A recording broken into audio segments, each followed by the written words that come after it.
So I'm pretty sure you heard the story about the Major League Baseball and how they pulled out of Atlanta for the All-Star game and started a big ruckus. And you had someone like Mitch McConnell come out saying that corporations need to stay out of politics. But he was the same one that said corporations are people too. And he backed that Citizens United decision where corporations can inject money and speak about politics. So if he didn't want corporations in politics, then maybe he should have shut the hell up and kept it the way it was. But no, he wanted all that money, and now you got to deal with their mouth, right? So recently, we know about the Georgia law that was passed to restrict black people from voting. And understand something. Every time black people come out to vote, they come up with new laws. Because if black people vote in high numbers, it got to be something wrong with it. Oh, it got to be some errors here. It got to be, we need to restrict that. Remember back when Obama came out and won in '08? Oh, right after that, they come up with all these voter ID laws. Remember that? Then now Trump lost, and now they want to come up with all these laws to try to restrict black folks from voting, even though black folks are really suffering now because of that vote. They're suffering, and they're not even suffering at the hands of the Republicans. That is the interesting part. They're suffering at the hands of the Democrats and all their crap. Because you look at all this propaganda that's going on, the majority of it's going by what you call left-wing media. It's not even right-wing. You would expect Fox to say certain things, but to have all the left-wing media to promote all this propaganda that's out here now that we constantly have to debunk. So it's not only the Major League Baseball, but they had 100 different corporations come out, and they got on a Zoom call on Saturday to discuss ways they can counter the new voting regulations that some see as a move to reduce black electoral participation. So the call was convened as a response to new rules in Georgia. It said signed into law by the governor on March 31st. And they said they bring back Jim Crow era restrictions, which I can agree it does. Now, they said the executives that signed on, they say it was Pepsi, PayPal, Starbucks, AMC Entertainment, Merck, Hess, and T. Rowe Price. It's the ones that signed on. So far, they said that the most controversial element that they did not like in the Georgia law was, not having early voting on Sunday.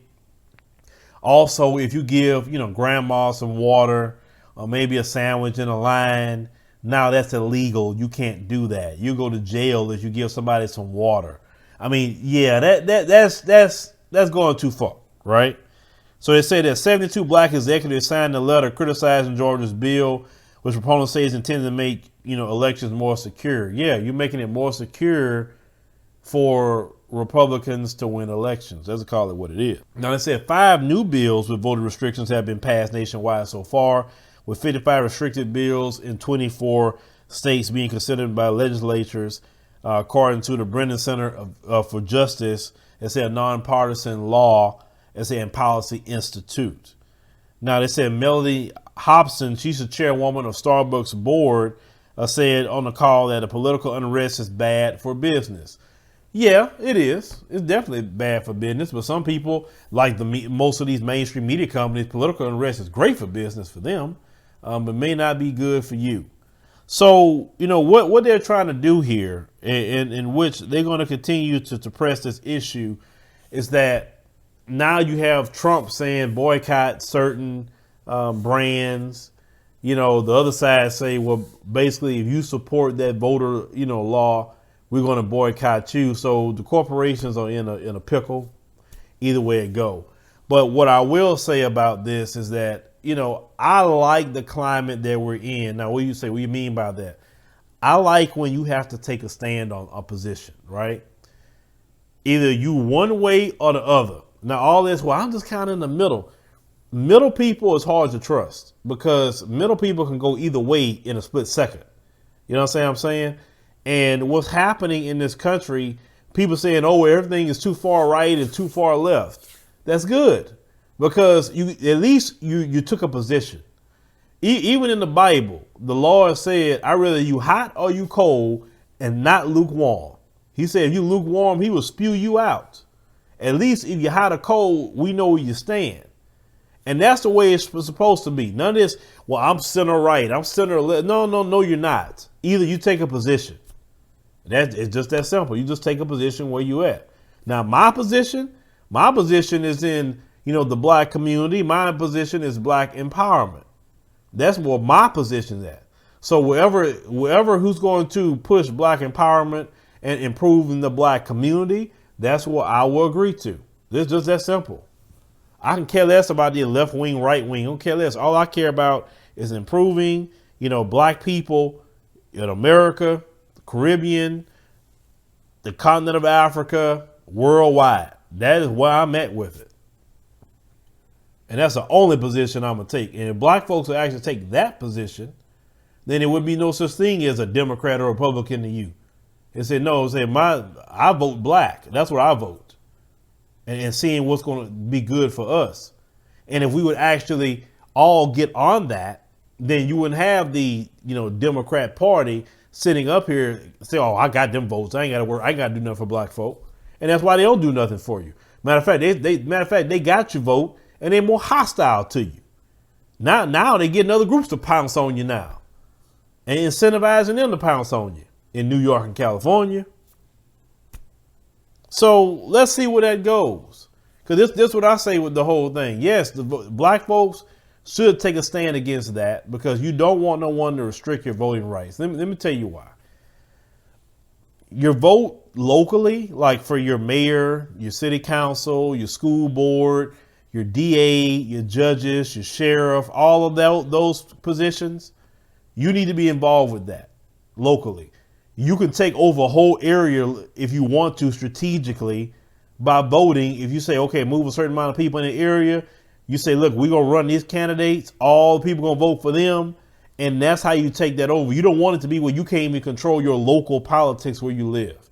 Forget that presidency and all of that. We're talking about your local politics. That's why you should always fight to keep your voting rights intact as black people.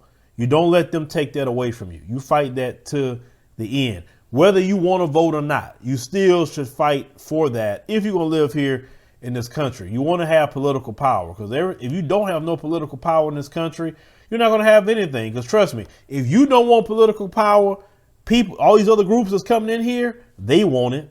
And when they get political power, guess what? You getting screwed because all they're going to do is look out for their people. And they have proven that time and time again. You look at all these other groups that got politicians, you look out for their people. But when it comes to our group, we don't look out for our people. We're looking out for everybody else but black folks. And that is sickening. That's why I believe that all of them that do that mess in the Congressional Black Caucus, every one of them needs to go. You see, Trump and them, if you're not on the team Trump and go on his mindset, notice Trump and them saying, oh, no, I got a list and you getting out of here. Right? That's how black folks need to be. Oh, you're not going to be on code with the black community? Oh, you out of here. We're making a list. No, you have black folks that still going to put James Clyburn back in office. That's what we do. That's what makes me shake my head. But leave me a comment, let them think about the corporations and what they're doing to try to take a position about the voting rights. I think they should take a position because black folks spend a lot of money.